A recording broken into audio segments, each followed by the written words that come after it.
We have just studied about goods purchase in credit. Now we will study goods sold on credit. हम लोग goods sold भी करते हैं credit पे.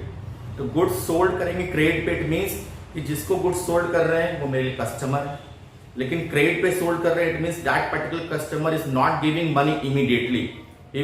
he or she will give money to the business after some time. कुछ समय के बाद पेमेंट करेंगे बिजनेस. तो जब तक वो मुझे पेमेंट नहीं करेंगे तब तक बुक्स ऑफ अकाउंट में उनका नाम हम लोग शो करेंगे. किस नाम से? डेटर के नाम से. डेटर का मतलब the person who will make payment to the business. क्यों पेमेंट करेंगे? क्योंकि मैंने उनको गुड सोल्ड किया है और वो पेमेंट इमीडिएट अभी मुझे दिया नहीं. ये डेटर क्या है बिजनेस के लिए? एसेट्स है, लायबिलिटीज है या कैपिटल है? तो ये बिजनेस के लिए एसेट्स है. क्यों एसेट्स है? क्योंकि पेमेंट आएगा मेरे पास. अगर किसी भी सोर्स से पेमेंट आने वाला है वो मेरे लिए एसेट्स होगा, और किसी सोर्स को पेमेंट पे करना है वो मेरी लायबिलिटीज को शो करना है. क्लियर है? तो डेटर बिजनेस के लिए क्या होगा? एसेट्स को रिफ्लेक्ट करेगा. तो एक नया एसेट्स ऐड हो जाएगा डेटर, और सेकेंड इफेक्ट किसे पड़ेगा? गुड्स पे. तो यहां पे अगर मैं आपको समझाऊं और एग्जांपल देखिए, गुड्स सोल्ड इन क्रेडिट. तो एक इफेक्ट किस पे होगा? Goods is what? एसेट्स. लेकिन एसेट्स में गुड्स आ रहा है कि जा रहा है? जा रहा है. गिविंग बेनिफिट है. Goods is going from business. It means whatever assets आपके पास पहले से है उस एसेट्स में, उस गुड्स में उसको क्या करेंगे? माइनस कर देंगे. क्लियर है? नेक्स्ट इफेक्ट क्या होगा? क्रेडिट में सोल्ड किया, कैश में सोल्ड करते तो कैश लिखते, लेकिन कैश तो यहां पे दिया हुआ नहीं है, क्रेडिट है. इट मींस यहां पे हम लोग डेटर का नाम शो करेंगे बुक्स ऑफ अकाउंट में. किसका नाम शो करेंगे? डेटर का नाम. तो डेटर भी बिजनेस के लिए क्या है? एसेट्स. और ये बिजनेस के लिए क्या है? Receiving benefit. ये ध्यान रखना, रिसीविंग बेनिफिट है लेकिन इमीडिएट नहीं. डेटर से पैसा आएगा लेकिन इमीडिएट नहीं आएगा, कुछ समय के बाद आएगा. जब तक नहीं आएगा तब तक बुक्स ऑफ अकाउंट हम लोग एसेट्स के हेड में शो करेंगे इसको. क्लियर है ना? इसको आप नोट कर लीजिए. अब मैं आपको एक एग्जांपल लेता हूं, जैसे कि अर्लियर मैंने आपको एग्जांपल दिया वैसे ही. ठीक है, मैं कुछ फॉल्स इंफॉर्मेशन ले रहा हूं, ठीक है, आपको समझाने के लिए. लाइक फॉर एग्जांपल एसेट्स है, कैपिटल है और लायबिलिटीज. एसेट्स में पहले से कैश है, गुड्स है और कैपिटल तो है, प्लस लायबिलिटीज भी है. मान लीजिए क्रेडिटर, ये दिया हुआ क्रेडिटर. ठीक है, तो कैश जो है पहले से मान लीजिए 60,000, गुड्स आपके पास 30,000, टोटल कितना? 90,000. कैपिटल 90,000 प्लस क्रेडिटर कितना? कुछ भी ले सकते हैं. कैपिटल 80,000 और क्रेडिटर 10,000. ये मैंने कर दिया क्योंकि 60 प्लस 30 80 प्लस 10 90 का हिसाब हो गया. ये ऑलरेडी गिवन है आपको. अब मैं आपको एग्जांपल लेता हूं. Goods sold of rupees 18,000 to Vijay. अब मैंने ये दिया हुआ ट्रांजैक्शन है. Goods sold of rupees 18,000 to Vijay. Vijay को 18,000 का गुड्स सोल्ड किया. तो ये यहां पे अगेन आपको ध्यान रखना है, यहां पे क्वेश्चन में दिया हुआ नहीं है कि क्रेडिट पे सोल्ड हुआ है, but you have to identify. Name दिया हुआ है. जब भी गुड्स सोल्ड और परचेज के साथ किसी इंडिविजुअल का नाम दिया हो तो यू हैव टू अंडरस्टैंड कि वो क्रेडिट ट्रांजैक्शन है, क्रेडिट. ठीक है, तो गुड्स सोल्ड हुआ. अगर विजय का नाम नहीं होता तो कैश मानते, लेकिन नाम दिया हुआ, इट मींस विजय मेरे लिए डेटर है. ये डेटर है. तो कैसे होगा? तो यहाँ पे एक इफेक्ट होगा गुड्स पे और दूसरा इफेक्ट होगा डेटर पे. डेटर में क्या आएगा? विजय आ जाएगा. ठीक है, तो गुड्स आपके लिए एसेट्स है और ये भी आपके लिए क्या है? एसेट्स. ये गुड्स में गिविंग बेनिफिट है, माइनस होगा, और डेटर में हम लोग ऐड करते हैं. ये इफेक्ट है. यहाँ पे हम लोग शो करेंगे. तो एसेट्स में पहले से कैश और गुड्स है, एक नया एसेट्स आएगा डेटर. तो आपको लिखना पड़ेगा cash plus goods plus debtor equal to capital plus creditor. ये पर तो कैश 60,000 है, 60,000 ही रहेगा. क्यों? तो इस पर्टिकुलर ट्रांजेक्शन में कोई कैश ना आया ना गया, तो cash will remain same plus goods is 30,000 but 18,000 goods को आपने बेच दिया, इट मींस रिमेनिंग गुड्स कितना है 12,000 तो 12,000 प्लस डेटर में कितना आएगा, जितना गुड्स सोल्ड किया है क्रेडिट में उतना ना पेमेंट डेटर मुझे करेगा, तो मैं यहाँ पे दिखाऊंगा 18,000 इक्वल टू कैपिटल में 80,000 और क्रेडिटर पे 10,000। इसमें कोई इफेक्ट नहीं पड़ेगा, that is the accounting transaction. आप देख सकते हैं इस बैलेंस से, कोई दिक्कत कोई डाउट है you are free to ask.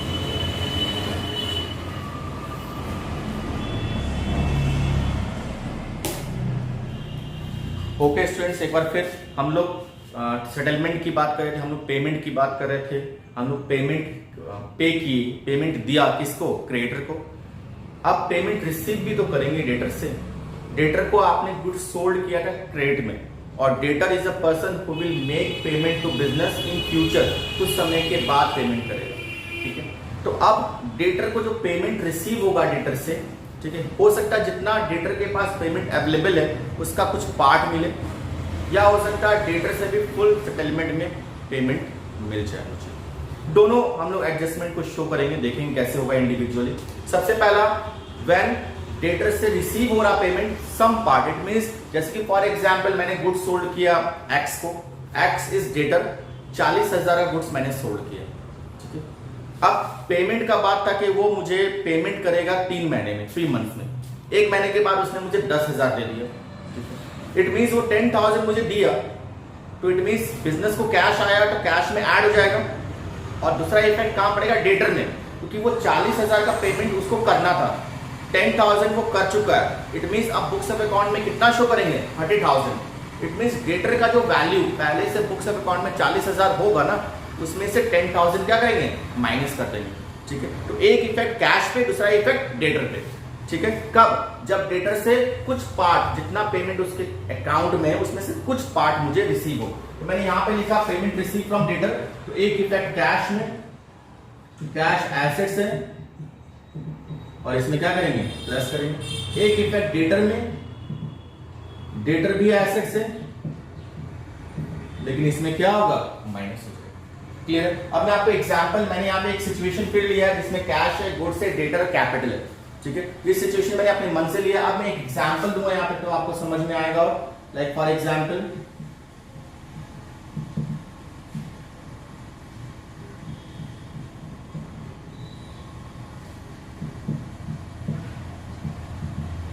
यहाँ पे बोला receive rupees 10,000 from debtor. Debtor से 10,000 का मिला, ठीक है, डेटर से मिल रहा 10,000। डेटर आपके पास पहले से कितना 18,000 है ना, इट मींस पूरा पेमेंट नहीं मिला, कुछ पेमेंट मिला, तो जो मिला उसका ही हमको इफेक्ट शो करना पड़ेगा। तो जो पेमेंट आया वो कैश में इफेक्ट होगा, गुड्स पे कोई इफेक्ट नहीं, डेटर पे भी इफेक्ट पड़ेगा, कैपिटल पे कोई इफेक्ट नहीं। तो कैश 60,000 है, 10,000 रिसीव हुआ, इट मींस कैश कितना हो गया आपके पास 70,000।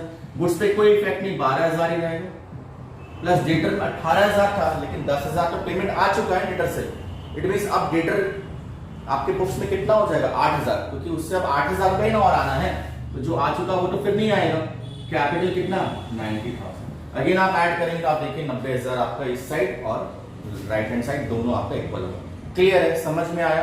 तो ये एक पार्ट का। अब आते हैं फुल सेटलमेंट में। फुल सेटलमेंट का मतलब कभी कभी डेटर जो है जितना उसके अकाउंट में शो कर रहा है उसमें से कुछ अमाउंट छोड़कर वो मुझे पेमेंट करेगा और फुल सेटलमेंट हो जाएगा। फुल सेटलमेंट का मतलब अकाउंट्स को क्लोज कर देना है, ठीक है। अब डेटर मुझे और कोई पेमेंट नहीं करेगा, वो मुझे फाइनल पेमेंट करती है, ठीक है। एग्जाम्पल लेके समझाता हूँ। जैसे कि अभी मैंने बोला कि 40,000 का पेमेंट था मिस्टर एक्स के पास, तो मिस्टर एक्स बिजनेस को पे करता, उसमें से उसने 39,000 रुपीज दिया और फाइनल सेटलमेंट कर दिया, फुल सेटलमेंट। इट मींस अब वो बोला कि अब मैं कोई और पेमेंट नहीं करूंगा, 40,000 के बदले उसने कितना मुझे दिया 39,000। इट मींस बिजनेस को पेमेंट कम आया ना, आना था 40,000 आया 39,000, 1,000 रुपया जो कम आया वो बिजनेस के लिए क्या हो गया, डिस्काउंट अलाउड हो गया। मैंने उसको डिस्काउंट दिया, मैंने उसको छोड़ दिया, जो भी 1,000 रुपया छोड़ दिया, जो पैसा आया वो मैंने रख लिया। तो I have given discount to the Mister X. Discount allowed business के लिए क्या है, लॉस। और लॉस का ट्रीटमेंट कहां करेंगे, कैपिटल में से माइनस करते हैं, प्रॉफिट को ऐड करते हैं, लॉस को माइनस कर देते हैं। क्लियर है ना। अब यहां पे मैंने लिखा payment receive from debtor in full settlement, तो इसमें एक इफेक्ट पड़ेगा कैश पे, कैश आएगा एसेट से ऐड करेंगे। दूसरा इफेक्ट पड़ेगा डेटर पे, तो डेटर भी एसेट से, लेकिन इसमें क्या हो जाएगा, माइनस हो जाएगा। ठीक है, माइनस हो जाएगा, ये ध्यान रखना, जितना डेटर का अमाउंट होगा ना बुक्स ऑफ अकाउंट में पूरा माइनस करेंगे, क्योंकि फुल सेटलमेंट में अब डेटर फिर से बुक्स ऑफ अकाउंट में शो नहीं होगा। थर्ड में इफेक्ट पड़ेगा डिस्काउंट पे,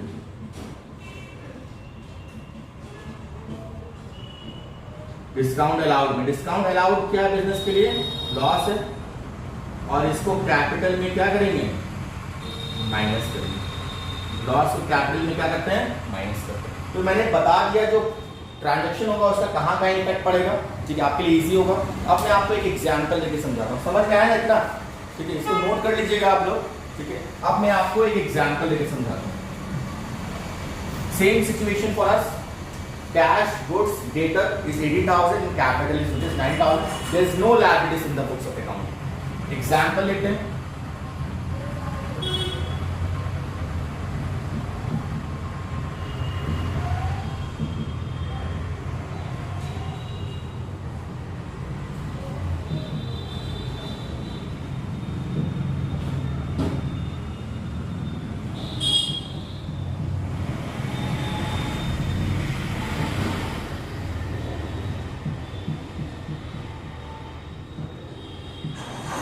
यहाँ पे एग्जाम्पल में लिया payment receive rupees 17,000 from debtor in full settlement. ये वर्ड देख लीजिए, फुल सेटलमेंट। इट मींस कि अब आपके डेटर से और कोई अमाउंट रिसीव नहीं होगा, जितना अमाउंट आपके बुक्स में दिया है उसमें से कितना रिसीव हुआ, 17,000।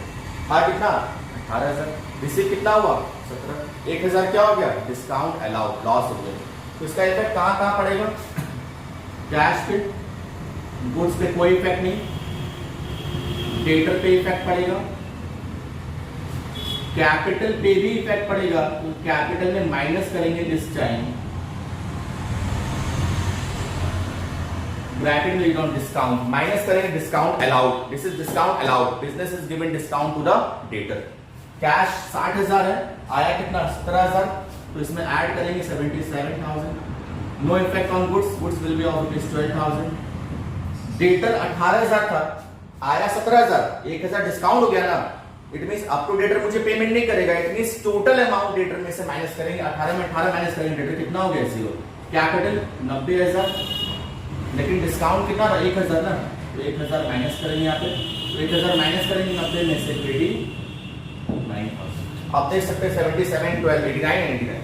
क्लियर है, कोई डाउट। ये पूरा एक कॉन्सेप्ट था, goods purchase in credit, goods sold in credit, creditor को कैसे पेमेंट करेंगे, डेटर से कैसे पेमेंट आएगा, डिस्काउंट रिसीव किया है, डिस्काउंट अलाउड किया है। ये एक पूरा कॉन्सेप्ट है जो मैंने आपको इस पर्टिकुलर वीडियो में क्लियर किया। कोई डाउट है आप मेरे से पूछ सकते हैं। Thank you.